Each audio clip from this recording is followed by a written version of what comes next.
Hello, আসসালামু আলাইকুম। সবাইকে কেমন আছেন? আপনারা অবশ্যই ভালো আছেন। আজকে আমি কী রান্না করব, সকালে সব কিছুই আপনাদেরকে দেখাবো।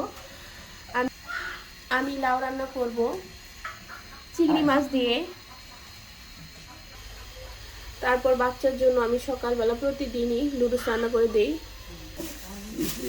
এটা হচ্ছে পুঁই শাকের ফুল। এটা আমি ভাজি করে খাবো। আমার হাজবেন্ড নিয়ে আসছে কালকে চিংড়ি মাছ দিয়ে আলু দিয়ে। এই ফুলটা আমি ভাজি করে খাবো। এটা আপনারা সবাই বাসায় ট্রাই করবেন, ভাজি করে খাবেন, অনেক মজা। এখন আমার খালা রুটি বানাচ্ছে। আমি প্রতিদিনই রুটি বানাই আমার হাজবেন্ডের জন্য।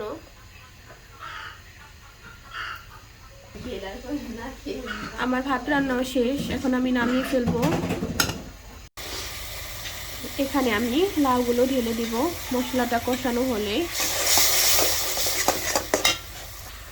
এই তো আমার চাচি এখন রুটিগুলো ভেজে দিচ্ছে। রুটিগুলো অনেক গোলাকার হয়েছে, দেখেন। আমি এখন এই পুঁই শাক ফুলগুলো বেছে নেব, তারপর আমি চিংড়ি মাছ দিয়ে রান্না করব। আমি লাউগুলো আস্তে আস্তে সবগুলো দিয়ে দিব হাঁড়িতে।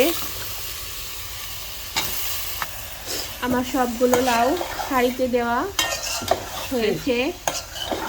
এখন আমি ভালো করে নাড়াচাড়া দিয়ে ঢাকনা দিয়ে ঢেকে দেব।